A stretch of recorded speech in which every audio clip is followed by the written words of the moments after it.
Hello everyone, I'm Krydax and welcome to How to Make an Automall.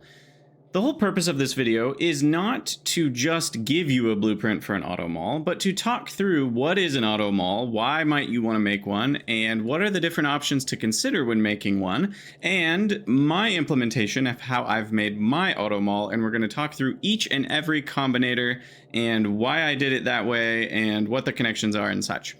This isn't necessarily saying this is the best Automall, though I personally like everything that it does quite a lot because I've designed it to my specifications. But more so, I want you to walk away understanding a lot of the building blocks and maybe having some of your own ideas for how you want to make your Automall, and then you go off and build your own using this video maybe as a reference, not necessarily just copying my blueprint.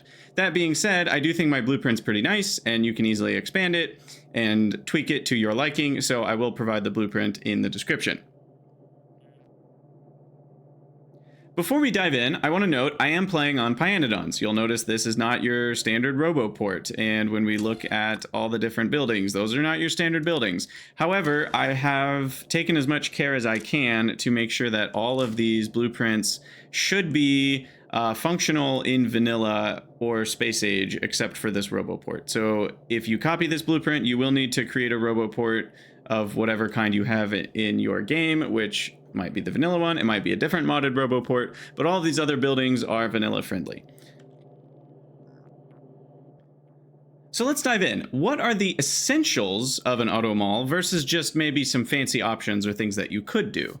Well, the main essence is knowing what you want to make. The Automall needs to know what are the things that you need. And you could provide that list with a signal from somewhere else in your base. You could provide it with a constant combinator. There's a lot of different ways to figure that out, but you need your wish list is what I'm going to call it in this video. You then need to be able to somehow pass that signal to your different crafting cells. Now, you don't even need multiple crafting cells. You could just have one assembler that does all of your Automall stuff. If you don't need a very high rate of output for your Automall, one assembler might be enough. Then you're going to need some form of memory in the crafting cell so that it can hold that recipe long enough to request the ingredients for it and then make it. If you don't have any sort of memory cell, it'll swap recipes and you won't be able to get the items there to make it. And then finally, the Automall needs to know what you actually have on hand so that it doesn't just make infinity of everything. That would also be bad. Those are pretty much the essentials. If it can do those things, I would call it an Automall. And you can make much simpler Automalls than mine that do accommodate these essentials. That being said, there's a lot of optional things that I think are quite nice. Some bells and whistles, so to speak.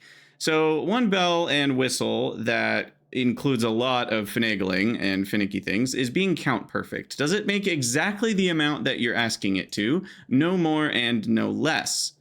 Like if I ask for 4 things, but I have 20 crafting cells, does it make 4 of them? Does it make 20 of them? Does it make 5 of them? Does it make 8 of them? These are all difficult questions to, or difficult problems to solve. Then we have a reset button. A reset button is just an easy way to reset your whole Automall at once. I use a constant combinator for that, but that's optional. You don't technically need it. I have a frozen indicator. Is your Automall stuck for some reason? Maybe there's an ingredient that you just don't have in your base. And so a frozen indicator can identify that it hasn't actually done anything for a certain amount of time. Trashing unrequested items. Are you going to do that? Or how are you going to manage the items if a recipe gets canceled from you hitting the reset button? How do you manage those items is something you need to consider. Count perfect. Another way to sort of get your way towards count perfect is, are you reading the belts and inserters or not? That's optional. You don't have to. You'll end up with extra items if you don't, but that's fine. Maybe for you. Shopping list requesters. So this is a whole separate system where what if you want to, from Hellmod maybe, or Factory Planner, plop down a combinator that has all the buildings you need and turn it on, and then later you come back and this chest has everything you want. So that would be a shopping list. Kind of like a shopping mall, you know, that has all the things you want. Are you going to randomize or select from your wish list in more ways than one so that your Automall doesn't get stuck. We'll get into that in a moment, but that's also just an option. You don't have to do that. And another thing you have to ask yourself is, are you going to do recursive crafting? That one is a pretty big one. I think the smartest Automalls allow for recursive crafting, but I personally prefer not to utilize recursive crafting because it causes each request to your Automall to include other requests, which ends up slowing everything down and taking more time. I prefer to just request everything that could be an ingredient in another building in the Automall as well, such that it always has what it needs. And then you also have to ask yourself, I guess this is kind of number 9, Automall plus Botmall or just Automall? I personally prefer to mix an Automall and a Botmall. So for something like a yellow belt, I'm just going to have a dedicated assembler that requests a bunch of ingredients and spits out yellow belts into a storage chest. And that way I know that I'll always have yellow belts, and it's not going to gum up my Automall requesting. Oop, what am I doing? It's not going to gum up the... That's funny, I can't drop that. Gum up the works with requesting something like 1,000,000 belts. So, without any further ado, let's talk through my Automall, the features that it has, and how I built it from scratch. What is the first thing of your Automall? Well, it's the wish list. I personally just prefer to type in all my buildings, however many I want to maintain a level of, and that's it. So this guy would be 200 belts and 300 underground belts. I have it turned off, so it's not gonna cause this to craft right now, but normally they'd all just stay turned on. And it's that simple. That's your wish list. Then, and you can obviously add signals from anywhere else. If you have anything else that needs to get made, you can pass that signal to here, and it will maintain that level. So after your wish list, the first thing that you're probably going to want to do is cull all of the negative values. Get rid of them. So each greater than 0 output the input count. Make sure that you only pass through positive values. That's it. It's that simple. And that way you're not going to mess with your selection, because if you're trying to select from a list that includes a bunch of negative values, you might run into issues.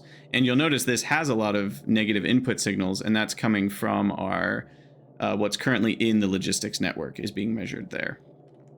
So then we get into the crafting cell. So this is one crafting cell. You can have as many of these as you want, theoretically. There's probably a limit somewhere, but I have 5 here in my Automall, but you could have 10, you could have 30, and you can also pretty easily, rotate it and have the belt kind of snake around if you don't want it to be just all in a long line. So you have options there. But each crafting cell is the same, and it's connected to the next one in the same way, so you're not going to need to do anything special to have more or less of these. So with each crafting cell, it's doing a couple things. From a high-level overview, it's looking at the wish list, picking something from it, and saying, I'm going to make that thing. Then it's sending a signal back saying, I'm now making that thing. And then it's allowing the wish list that's now been updated with whatever thing we're making, one less of that thing, to pass along. So that way we're not making, if I only want one of something, we're making sure to say, now I'm making that thing, I'm making that assembler, you don't need to make that assembler anymore. So we won't be making 5 of something if I only request 1 of them. That's what that's all about. And we'll walk through how that system works. So our first combinator is the pass-through. That will allow the wish list to pass through onto the other combinators.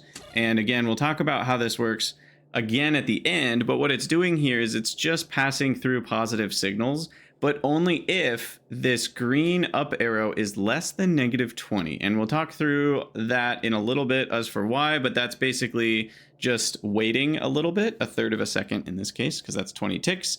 It's going to wait a little bit before it passes the signal on. That does mean if you had 100 of these buildings, it would take 30 seconds for the wish list to propagate all the way to the end, which is not exactly optimal. So if you're doing huge amounts of Automall crafter cells, this might not be the system you want. But that's the way that I did it. Then we have our selector combinator. Now, the selector combinator is interesting because it has a few different options for how you can select things. The main ones you're going to want to use are random input or select input. Select input is going to select, if you use 0 index, the first or last thing on the list, and then random will pick a random one. And because of that idea here, you can end up creating 3 different buildings at the same time. if my request from the wish list, let's add something else that's in vanilla, express splitters. If this was our wish list, if we only selected from descending, it would always pick underground belt because we need the most of those. But if you select from ascending, it would also select the splitter. And then if you select random, well, it'll just pick a random one of those. And so between using all those options, your Automall is going to be making different things at the same time. And that's useful for a few reasons. One reason is that if you only need one of something, you kind of want a building to craft it. So that whichever one is on the sort ascending is always going to create the thing you need the least of. And that's pretty handy. And then a thing creating the thing you need the most of is also pretty handy. So both of those are useful. And then having some random ones to make sure the Automall doesn't get stuck is also useful. Because what's going on is, what if a building, like a blue belt, a blue underground, needed blue regular belts? And this one is going to stay stuck if we're out of blue regular belts. So then having a different one that would end up making the blue belts that are also in my wish list is important. So by having ascending, descending, and random, you're pretty likely to never get stuck. You're not guaranteed. You're more guaranteed if you make sure your buffers are big enough, though, as well. I've never once seen my Automall get stuck in over almost like 200 hours of use. It's never gotten stuck with the mixture of ascending, descending, and random. Also, random, you don't need to update every tick. You can, but I don't think it's really necessary. So how does this work then? So we've selected the thing we want to make. Then you've got your memory cell. This is kind of the brains of the operation. This combinator is here to say, I'm making this thing and I'm going to stay making this thing until I've finished it. It won't pick a new thing at any point, no matter what signals you send it.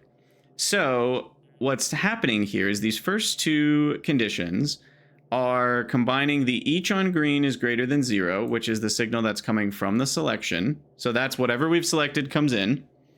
And the lock signal, which is just looping in on itself. You can see the red wire here is connected to itself. And the lock signal is 0, so we haven't turned on the lock, so to speak. So that means we're ready to accept a signal. Whatever signal comes in, let's say it was a blue belt. So the blue belt comes in, and now this is a true condition, and it will output these things. It'll output one blue belt, it'll output a -1 check signal, and a -1 lock. Then on the next tick, well, those outputs are all on the red output, so it'll receive all of these signals, which then will immediately make this condition no longer true. The lock is -1, so this won't be true anymore. So now it'll switch over to this one, because the check signal is less than 0, and we also have the blue belt signal on the red network. And so this is a true condition. And then it will just keep passing the blue belt out, and then it'll keep looping forever. So this loop will stay until the check signal becomes 0 or higher. So that's how it gets locked into its memory cell goodness. And the way that we reset it, we're kind of skipping to the end of the process here, but we just connect a check. The flag is the assembler finishing, and we output a check signal onto that green network. And that's what resets the loop. So we'll cover that again at the end. So the next thing it does, as far as the brains of the operation, is this condition right, or this combinator right here, is making it so that we can pass that green signal to both assemblers. Because I can't pass a green and a red because the red needs to recycle to itself. And this is very much where, depending on how you make your Automall, you might not need something like this, but it's a good thing to talk about. This is kind of a one-way gate for the signal, because if the green signal and the red signal came back and messed with these signals, we'd have issues. But this way, we kind of have a one-way gate. So sometimes you need combinators to just make sure signals can't go backwards, but they can go forwards, and that's what this is. We're just saying each greater than 0, output one of it. So it'll receive the blue belt signal, and it'll output the blue belt signal. It'll also guarantee there's only one of them, but there should only be one of them anyway on this green channel. So that's kind of a double safety there. That's not necessary. Then what the heck? Why do we have two assemblers? You might have been asking the entire time. Well, it's because, at least currently, this hopefully gets fixed in Space Age 2.1, or I guess Factorio 2.1. Space Age doesn't matter. What I'm hoping gets fixed is that you currently can't set what color wire you're outputting these signals on, or what color wire is setting the recipe. And because of that, if you're trying to set the recipe and read the contents and read the ingredients, there's no way to sort out what's the contents and what's the ingredients. At least not easily. It is technically possible, I think, but it's a pretty big combinator mess, and I actually find it way simpler to just use a second assembler to represent the ingredients. So that's all this assembler exists for. It doesn't do anything. It just sits here to tell me what the recipe is. Now, obviously, that gets a little more cumbersome if you have much larger buildings to have a second one every time. But given that you don't need that many crafting cells in an Automall anyway, I don't feel like it's that big of a cost to have a second building. In any case, you decide how you want to do it. I use the second one because I think it's simple. So what we're doing is we're reading the ingredients from this assembler, and you'll notice there's a red wire and a green wire. And that's because, again, if I connect the red, well, now whatever's on that wire could back travel and set the recipe again. So it's this weird thing where, like, you need to make sure, and whatever this signal was outputting would go to here. So there's a weird, like, you need to have two different colors attached to make sure those signals aren't passing through. So the only inputting thing is setting the recipe from the red wire, and then the ingredients are being read, and those are being sent to the chest. And then this one has to be a different color wire. You'll notice the chest is attached with a red wire, and that's because we can't have whatever the inserter's holding or whatever's in the building setting the recipe as well. It's a weird thing. It's a really weird thing. But this way, the red is the input and the green is the output from the building. And there's nothing on the green wire that could ever be sent back to the assembler. That way, this is only ever setting its recipe to what's on the red wire, which is my building that I want to craft. So then it's going to set the requests of the requester chest, and trash unrequested is really useful. This makes it so that bots will not bring more items than needed, even if their cargo capacity is higher than what's needed. So if I only needed 1 iron plate and we have this turned on, the bot will only bring 1 iron plate. It won't bring 10. And that's really useful so that you don't end up, wasting a lot of bot trips to then have items that just get unloaded anyway. And then this right here is subtracting whatever's in the actual assembler. So we're reading contents and we're including what's being crafted, because if we're already crafting the building, we still don't need any more ingredients. So we're reading the contents and include in crafting, and that's being passed along with the assembler hand contents. We're reading, holding that. Those are both being passed on different colors, mind you, to the input of this combinator. Then that's being multiplied by -1. Because these are measuring what we have with positive numbers, so we turn those into negative numbers, and then we pass that with a red wire to the chest as well, and the chest will automatically add together the red and green numbers to set its request. So that means as soon as we are either holding in the inserter or in the building the items we need, the requester is no longer requesting anything. Now back to the main assembler, you can see that we're setting its recipe as well, and that's coming from this green wire. And we are reading the recipe finished. So that'll output a flag signal when we're done to the... And you need to make sure that flag signal is not an actual item, because that flag signal will show up, I guess, as a negative request for a moment, because it'll get passed through this combinator. But that being said, as soon as the recipe is finished, the flag signal gets sent to this guy, which we already looked at. It will then, once it sees flag greater than 0, we could... Right, this is flag equals 1. You could do a million things. We output the check mark to reset the memory cell. And that's one full craft. So what else is going on here then? Why do I have 2 more combinators, and what's all wired up with these inserters? So then these combinators are the ones that are making sure the system knows, the rest of the Automall knows what we're making, and whether or not it's been enough time to allow the signal to pass through to the next crafting cell. So this guy is pretty simple. He's just looking at whatever we're making, which is that green wire output from the memory cell. And whatever we're making, we're just passing through a negative version of it. I will also say that this is locked in at -1, which means this Automall only supports creating buildings that are made 1 at a time. If something outputs 10 belts at a time, for example, this would think it's only making 1 belt, but then you'd end up getting 10 of them. So anything that outputs multiples is going to be, it'll overproduce a little bit. unless you add a combinator to account for that. So that's all that one's doing. And that red wire we'll talk about in a second, but it's not complicated. We're just adding the red wire outputs from all of those crafting cells of whatever they're currently making, and that's getting combined with our wish list right here. So that way our wish list is then updated to be our wish list minus what's being crafted. Then this is where it gets a little tricky, and it's not strictly necessary, but if you don't do it, you'll end up overproducing.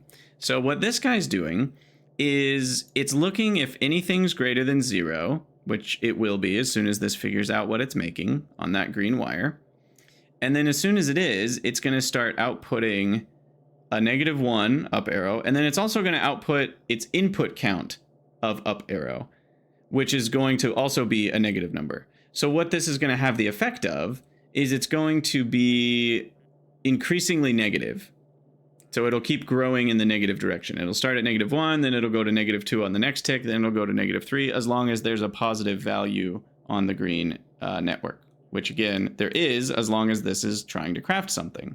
So as long as this is trying to craft something, this is going to be a timer that will actually go downwards into the negatives. The reason it's going negative, and the reason that's important, is because remember, these guys only filter through positive signals. So that way we're not corrupting our wish list with this up arrow symbol, which then selectors might select, kind of thing. And this -20 is pretty arbitrary. That means 20 ticks after this guy starts timing and timering, then we will finally allow the signal through. And that gives enough time for the red signal here to propagate through the wish list and propagate through the other decider combinators, so that we're making sure that we've updated the most recent version of the wish list. Because if we're looking at this combinator up here, it has a version of the wish list that's a few ticks old, right? Because it takes 1 tick at minimum, 2, 3. So this has an older version of the wish list that it's currently receiving, and we want to make sure that we give enough ticks for that to update. So with this set at -20, if you had 40 crafting cells, then you'd run into some issues. Another way you could solve this is you could just subtract 1 from everything on every step. If you did each -1 output each, that would be a way to make sure that you also don't make too many objects. The problem with that is if I have 15 different buildings that all need 1 of them, this would be the only crafting cell that would operate. So you got to pick your poison here. You either are adding more combinators for complexity, or you're adding, more buildings than you want. But it's your Automall. The whole point of this video is to give you ideas and to help you understand some of the basics, not to tell you exactly what to do. So that's what my Automall does, and it will be count perfect. And if I wanted to expand my Automall to, let's say, 50 crafting cells, the way that I would do it is actually I would leave this the way it is. I would change this to -6 to make sure these 5 cells have enough time to update. Then what I would do on the future ones is every 5 buildings. So I would actually stop passing, I would keep passing the red signal down, but I would stop doing this timer thing. I would actually just let the signal pass through, but every 5 buildings, I would subtract 5 from everything.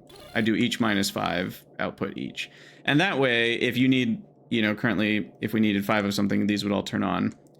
And then if I needed 6 of something, the next bank of 5 would turn on. But that's okay. If you need 6, you probably need 10 anyway eventually. So that you're overproducing, but at most overproducing by 4 units. Because then we subtract 5 from everything on the list, and then the next block of 5 would see nothing. So that's my idea for how I would expand this idea past, because this timer system only works up to a limit of like 10 or 20, and then it starts to get pretty slow to propagate the signal up through all the buildings. So there you go. That is the basics. Now, what's happening when items get put on the belt and what's going on down here? So items get plopped onto the belt by these inserters, and they are reading hand contents, and the belt is being read as well. Read belt, hold all. And that green wire is connected to all the same stuff. You can see the inserters here connected to the other inserters, which is connected to the belt, which is connected to these inserters. So at every moment from when it's there's one tick where the building is inside the assembler and we're not reading it. But every tick after that, it's noticed on this green wire. And then as soon as it's not noticed on this green wire, it'll be in the logistics system. So this one is just basically passing through the signal. It's a 1 tick delay. We needed a 1 tick delay, so it matches up with this being read. And this is just reading our logistic network contents. So you're combining your logistic network contents with everything on this belt and in the inserter's hands. And then those are both being output here, and those are being negated. Each time's -1. Oh, and this is also only passing through positive signals from the logistics network, which again, negative signals on the logistics network would then turn into positive wish list items, which is what you don't want. You don't want that. So we are culling out all the negatives from the logistics network, and then we're combining that with what's on the belts and inserters, and then we're turning that into negative signals that get taken away from the wish list. And that's it. That's the whole cycle. So the reset button is pretty simple. It just attaches with a red wire to our resetting combinators in each cell. And you'll notice the red wire is okay because it doesn't interfere with the local green wire. And that just turns the flag signal onto 1, which will make all of these spit out check marks every tick, which then will obviously cause these to go haywire. But the important part is that with the check signal being spit out on every tick, this won't actually ever lock into something. So we won't craft anything. Obviously, you need to keep this turned off when you want the Automall to function. Then, how am I measuring whether the Automall is frozen? Well, this guy is looking for check signals. So we've also got a red signal from the output attached between crafting cells. And that is measuring, if we've seen a check signal, then we're going to, this will be false, right? And so this is kind of measuring, is there no check signal, meaning nothing's completed, and we also see a need to make something. So the anything greater than 0 on green is actually looking at the wish list here. You can see the wish list is passed to this combinator. So this only starts counting if we have something on the wish list and we have not finished any crafts. Then it'll start counting up. As soon as a craft gets finished, this will turn into false and it'll reset the timer. So this is essentially just a timer that resets every time we craft something. But if we fail to craft things for a long time, but we are requesting things for a long time, that's a problem. That means our Automall is broken for some reason. So the timer value will be very large. In this case, we are measuring that it's greater than 36,000, which is 10 minutes of ticks. There's 60 ticks per second, 60 seconds per minute, so 3,600 ticks per minute. So that's 10 minutes. And we just show a global alert. When that happens, the Automall is frozen. And that could happen for any number of reasons. Usually it's because you're missing an ingredient. But it technically can happen for other reasons too. I've never seen it happen for other reasons, but who knows? Factorio's crazy. And that's it. That's the Automall. The only thing left is to talk about the shopping list, and hopefully this has equipped you with some ideas for how you might make your own Automall. Now, the shopping list, you really don't need it. It kind of depends on how you play, but it could be really useful if you wanted to prepare for a large build that you don't want to always maintain. Like maybe you're building something like a bunch of, I don't know, what's a good example? You're building a huge oil build and you're going to need like 3,000 pipe to grounds. But you don't normally want to maintain 3,000 pipe to grounds just in your general Automall storage. So you could put that in a wish list for a one-time supply of that, or a shopping list, I mean. But more or less, I don't use shopping lists very much anymore because bots are building everything for me.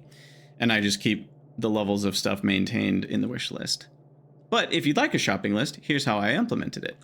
So you've got your constant combinator, which actually includes the list of stuff you want to end up in your chest. The reason it's a buffer chest is so that construction bots can utilize it as well. And what this does is it will just pass its signal to a combinator here, which is, again, filtering for positives. That's so that the signal doesn't backflow. So this is basically just a one-way gate. And it's adding that wish list to our regular Automall wish list. It's that simple. So that's all that's doing. What it's also doing is setting the requests on this logistics chest. And again, we have trash unrequested selected. Then what's going on over here? Well, we're just taking from that chest and putting into the buffer chest. And then what we're doing there is we are reading the contents of the buffer chest. We are negating them. I guess technically I should also be reading the contents of the inserter if we wanted to upgrade this slightly. That was a little mistake that we made. So if you read the hand contents here, I did not mean to hit set filters. If you read the hand contents here now, it'll be slightly better because that's negating what's not in the requester chest.